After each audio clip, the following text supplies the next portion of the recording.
জাকাতের যে 8টি খাত আছে, সর্বশেষ যে খাত ইবনে সাবিল। ইবনে সাবিল মানে কি জানো? ইবনে মানে সন্তান, সাবিল মানে রাস্তার সন্তান, মানে পথ শিশু, পথ যে স্টাররা আছে এদের জন্য একটা সময় আমরা দেখেছি একটা শিশু তার বক্তব্যের মধ্যে বলছে যে বুকের মধ্যে অনেক ঝড়, বুক ফেটেছি গুলি কর। কোরআনে বলেছে ওয়াফি আমওয়ালিহুম হাক্কি লিসাইলি ওয়াল মাহরুম, মানে বঞ্চিতদের জন্য বড় লোকদের যে সম্পদ আছে সম্পদে তোমাদের অধিকার থেকে আছে। ঢাকা বিশ্ববিদ্যালয় যে চমৎকার আয়োজন করেছে, এবার যে আন্দোলন জুলাইয়ের যে বিপ্লব হয়েছে, এই জুলাইয়ের বিপ্লবে স্টেক হোল্ডার যারা আছে, ইউনিসেফের একটা তথ্য মতে 65 জন পথ শিশু মারা গিয়েছে। 65 জন, ইউনিসেফের তথ্য অনুযায়ী জুলাইয়ের আন্দোলনে 65 জন পথ শিশু মৃত্যুবরণ করেছে, শহীদ হয়েছে। সুতরাং তোমাদের এই দেশ গঠনে তোমাদের অবদান অপরিসীম। তোমাদের ব্যাপারে দেখো, তোমাদের এখানে বাবা মা কার কার আছে বলো তো? বাবা আছে কার কার? বাবা নেই কার কার বলো তো একটু? বাবা নেই কার কার? মা নেই কার কার? মা নেই? সবই আছে। আচ্ছা শোনো, তোমরা কি হযরত মুহাম্মদ মুস্তাফা সাল্লাল্লাহু আলাইহি ওয়াসাল্লাম নাম শুনছো? হ্যাঁ, ওনার কিন্তু বাবা মা দুজনেই ছিলেন না, এটা জানো তোমরা? জানো তো? সুতরাং এতিম হওয়া এটা কোনো অপরাধের বিষয় না। আল্লাহ রাসূল বলেছেন, প্রফেট হযরত মুহাম্মদ সাল্লাল্লাহু আলাইহি ওয়াসাল্লাম বলেছেন, যে ব্যক্তি এতিমদেরকে দেখভাল করবে সে আমাকে দেখভাল করবে। বুঝতে পেরেছো? এবং কোরআনে বলেছে তোমাদের ব্যাপারে, কোরআনে বলেছে ওয়াফি আমওয়ালিহুম হাক্কি লিসাইলি ওয়াল মাহরুম, মানে বঞ্চিতদের জন্য বড় লোকদের যে সম্পদ আছে সম্পদে তোমাদের অধিকার আছে, কোরআনে বলেছে।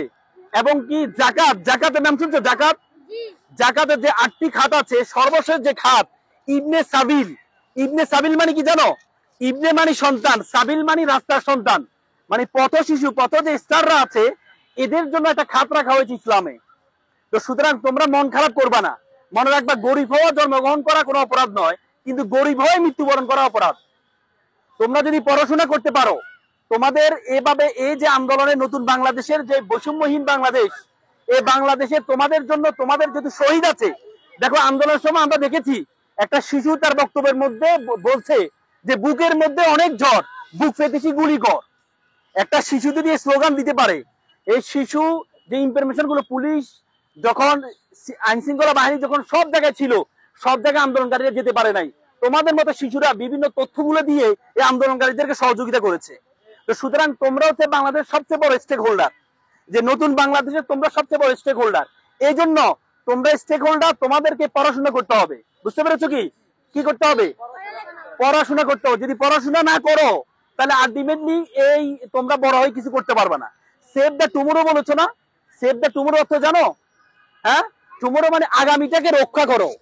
তোমার যে সুন্দর জীবনটা আছে এই জীবনটাকে সাজাও, এই জীবনটাকে কি সাজাও। এই জন্য খারাপ কিছু কখনো করবা না, বড়দের কথা শুনবা, ঠিক আছে? আর মুখে কখনো কখনো মাদক হাতে নিবা না, মনে থাকবে? হ্যাঁ, তোমরা একটু, আমি তোমাদেরকে একটা ওয়াদা পড়াবো, তোমরা একটু সবাই একটু হাতটা একটু সামনে নাও তো, একটু হাতটা সামনে নাও। বলো, আমি ওয়াদা করছি, বলো আমি ওয়াদা করছি খারাপ কিছু দেখবো না, খারাপ কিছু বলবো না, খারাপ কিছু শুনবো না। যে মুখে ডাকি মা সে মুখে মাদক না। মানুষের মতো মানুষ হব, পিতা মাতাকে শ্রদ্ধা করব, নিয়মিত স্কুলে যাব, নিজের দেশকে নিজেই গড়ব।